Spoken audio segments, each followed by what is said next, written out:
ஆனால் வட்டி இல்லாமல் எப்படி நான் மேம்படுவது, எப்படி நான் செல்வத்தை சேகரிப்பது, எப்படி இந்த உலக நவீன தொடர்புகளில் வங்கிகளுடைய வட்டிகள் இல்லாமலோ அல்லது நான் வாங்க விரும்பக்கூடிய ஒரு பொருளை எனக்கு அந்த செல்வம் இல்லையே, அந்த செல்வத்தை நான் சம்பாதிக்கக்கூடிய வசதி இல்லாத முறையில் இது போன்ற வட்டிகளுடைய கணக்குகளில் இஎம்ஐக்களில் நுழைந்தால்தான் அந்த பொருளை வாங்கக்கூடிய நிலைமை என்னுடைய செல்வத்தில் இருக்கும் போது நான் எப்படி வட்டியிலிருந்து விலகி இருக்க முடியும் என்ற கேள்வி எல்லோருடைய உள்ளத்திலும் உண்டு.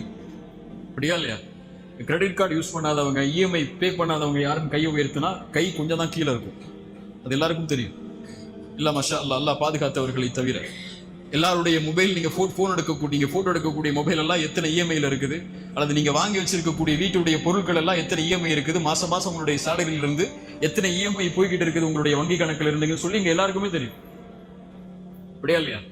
இல்ல மஷா அல்லாஹ், ஒரு முஸ்லிமுடைய சிந்தனையை மாற்றினால் இந்த நிலை மாறும். அல்லாஹ்விற்காக. யாருக்காக? யாருக்காக? எங்க அம்மா அப்பாக்காக அல்ல, என்னுடைய மனைவிக்காக அல்ல, என்னுடைய குழந்தைகளுக்காக அல்ல, என் ரப்புக்காக. இது போன்ற வட்டியிலிருந்து விலகக்கூடிய காரியத்தை நான் செய்கிறேன் என்று நீங்கள் வாக்கு கொடுத்தால், நீங்கள் ஆசைப்பட்டு வாங்க நினைத்த பொருளுடைய எண்ணிக்கையில் அபிவிருத்திகளை அல்லாஹ் ஏற்படுத்தி அளவிட முடியாத செல்வத்தை அல்லாஹ் கொடுப்பான்.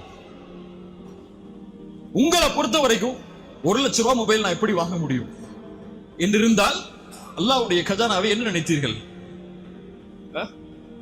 ஒரு ஹராமில் இருக்கக்கூடிய ஒரு மனிதனுக்கு அல்லாஹ் வாழ்வாதாரத்தை கொடுத்து அவனை அல்லாஹ் அழிக்கும் போது, ஹராமில் ஹலாலில் வாழ வேண்டும் என்று எண்ணக்கூடிய ஒரு முஃமினுக்கு அல்லாஹ் வாழ்வாதாரத்தை கொடுத்து அவனை மேன்மைப்படுத்த மாட்டானா? அல்லாஹ்வை அப்படியா நீங்கள் கணக்கிட்டு வைத்திருக்கிறீர்கள்? எனக்கு 20,000 தான் சம்பளம், நான் எப்படி 2 லட்சம் ரூபாய் பொருளை வாங்க முடியும்? நீங்க 2 லட்சம் வாங்கவே முடியாதுன்னு உங்க மைண்ட்ல வச்சிருக்கீங்க.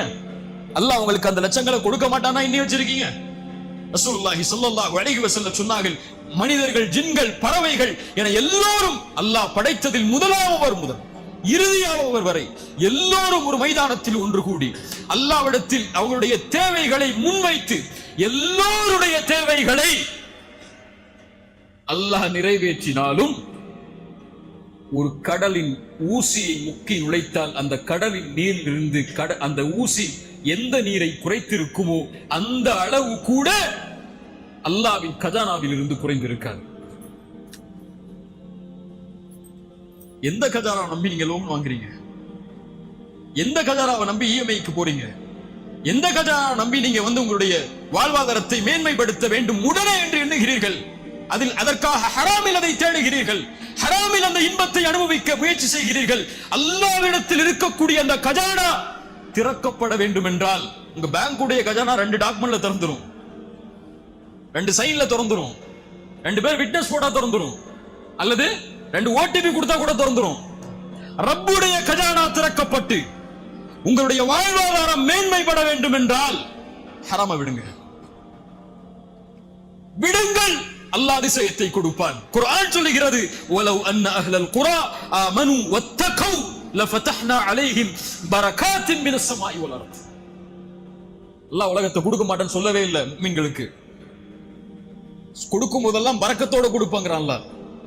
ஈமான் கொண்டு தக்வாவை கொண்டு அவர்கள் அல்லாஹ்வை பயந்திருந்தால் வானம் பூமிகளுடைய கஜானாவை அல்லாஹ் திறந்து வைத்திருப்பானே.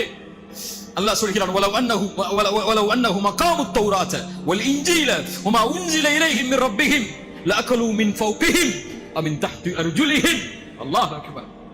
குர்ஆன் பேசுகிறது, அவர்கள் தௌராத்தையும் இன்ஜீலையும் நிலைப்படுத்தி முன்னால் இறக்கப்பட்ட வேதங்களை பின்பற்றி இருந்தால் அவர்கள் சாப்பிட்டு இருப்பார்கள். மின் ஃபௌகிஹிம் மேலிருந்து, வ மின் தஹ்தி அர்ஜுலிஹிம் கீழிருந்து. ஈமான் உயர்வை தரும். நீங்க கேட்கல அல்லாஹ்ட்ட, அவ்வளவுதான். கேட்டிருக்கீங்களா? யா அல்லாஹ், எனக்கு ஐபோன் வாங்கணும்னு ஆசை இருக்கு யா அல்லாஹ், 1,20,000 ரூபாய் ஐபோன் யா அல்லாஹ். எத்தனை பேங்கா இறஞ்சு அந்த போன் வாங்குற சென்டருக்கு போனீங்கன்னா 4 பேர் உட்கார்ந்து இருப்பான் கடன் கொடுக்கறதுக்கு. அவன்கிட்ட போய் எனக்கு கிடைக்குமா, என் அக்கௌண்ட்டுக்கு என் பேலன்ஸுக்கு கிடைக்குமா, என் பேலன்ஸுக்கு கிடைக்குமான்னு கேட்டீங்கல்ல.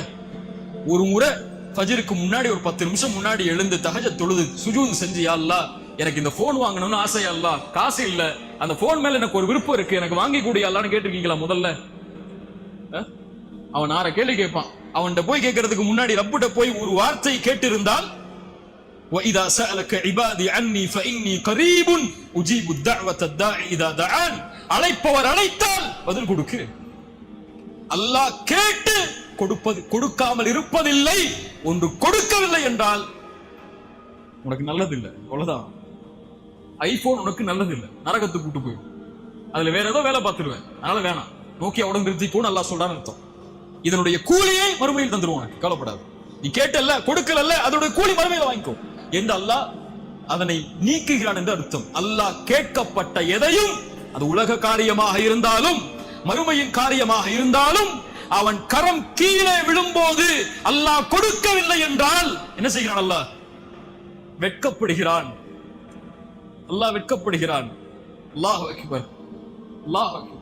இந்த ரப்பிடத்தில் கேட்டீர்களா, யா அல்லாஹ் எனக்கு பில்லியனர் ஆவணும், யா அல்லாஹ் மில்லியனர் ஆவணும், யா அல்லாஹ் அழகான முறையில் சம்பாதிச்சு எப்படியா அந்த இடத்துக்கு போகணும்னு ஆசைப்படுறேன், யா அல்லாஹ் ஒரு வழியை திறந்து வை யா அல்லாஹ்னு கேட்டிருக்கீங்களா? நீங்கள் கேட்டால் அல்லாஹ் கொடுப்பான். நீங்க கேட்கல, நீங்க உங்க எண்ணத்தை விசாலமாக்கல. என்னால எப்படி முடியும் நினைக்கிறீங்க? ஒரு முஃமின் எப்படி அப்படி என்ன முடியும்? அல்லாஹ்வுடைய கஜானாவை அறிந்தவன், அல்லாஹ்வை அறிந்தவன், தட்டினால் திறக்கப்படும் என்று அல்லாஹ்வின் நம்பிக்கை அறிந்தவன் எப்படி விட முடியும்? அல்லாஹ் துனியாவை தான் கொடுப்பங்கிறான். ஃபகுல் துஸ்தக்ஃபிரு ரப்பக்கும் இன்னஹு கான கஃபாரா. அந்த நபி சொன்னார், அல்லாஹ்விடத்திலே மன்னிப்பை தேடுங்கள், அல்லாஹ் மன்னிப்பை வழங்கக்கூடியவனாக இருக்கிறான். யுர்சிலிஸ் ஸமாஅ அலைக்கும் மித்ராரா. நீங்கள் மன்னிப்பை கேட்டால் அல்லாஹ் மழையை பொழிய வைப்பான். வயும்திதுக்கும் பிஅம்வாலின் வபனீன். குர்ஆன் சொல்கிறது, நீ தௌபா செய்து வா, அதுதான் உனக்கு வேணுங்கிறது. வேணும்னா அல்லாஹ்விடத்தில் நின்று அழுது பாவ மன்னிப்பை கேட்டு, இனிமேல் தொட மாட்டேனே அல்லாஹ், உயிரே போடால் பரவாயில்லை அல்லாஹ், நீ கொடு நான் வாங்கிக்கிறேன் என்று அல்லாஹ்வின் கணக்கை நம்பிக்கை வைத்து மன்னிப்பை தேடினால் அல்லாஹ் சொல்றான், வயும்திதுக்கும் உங்களுக்கு உதவி செய்கிறேன். எதில்? பிஅம்வால், செல்வத்தில். சொர்க்கத்தில் மட்டுமல்ல, பிஅம்வால் செல்வத்தில், வல்பனீன் குழந்தைகளில், வயஜஅல் லக்கும் ஜன்னாத்தி வயஜஅல் லக்கும் அன்ஹாரா தோட்டங்கள், துறவுகள், ஆறுகள் என எல்லாவற்றையும் அல்லாஹ் கொடுக்கிறேன். மாலக்கும் லா தர்ஜூன லில்லாஹி வகாரா. மாலக்கும், ஏன் அவனை அழைக்கவில்லை? ஏன் அவனிடத்திலே வரவில்லை இவர்கள்? உலகத்தின் கடன்காரர்களிடத்தில் சென்று கடனை கேட்கிறாயே, ரப்புடைய கஜானாவில் அவன் உனக்கு கொடுக்க இருக்கக்கூடிய செல்வத்தை கேள், அல்லாஹ் தருவான். அல்லாஹ் தருவான். அல்லாஹ் தராமல் இருப்பதில்லை கேட்கப்பட்டால்.